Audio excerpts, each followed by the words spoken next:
Good morning, everyone. We're checking in on my greenhouse today. I'm using a chopstick because Is this thing on? if you know, you know. If I remember correctly, the last time I checked this, there were a couple of these that were showing signs of mold on the top layer. So I may actually remove the lids just to see how the plants will interact with that. Because technically they're in a greenhouse with a greenhouse. Do they need more greenhouse? I don't actually know.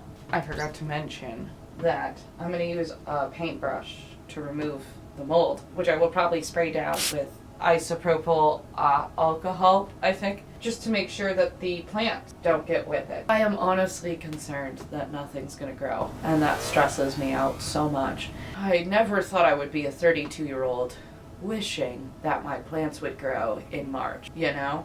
But here we are.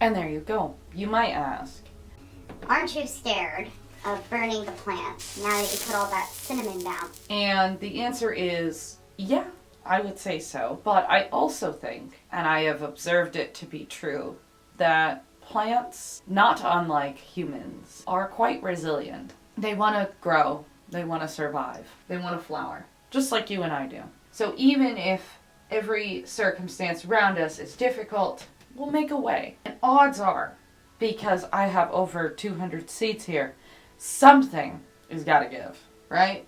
Even if it's just that one sunflower or the radishes. I believe in plants, and I believe in my plants. But I also think the more we finick, the more they need to discover their individuality. The difference between a child discovering their individuality is the parent allowing them to do their thing even if they're scared about it, versus the child who is unable to develop any individuality because the parent was too obsessed with their own fear that they never allowed the child to grow. So, I am going to leave these bad boys and bad girls in this greenhouse, and we're going to check back in a week. So, see you then.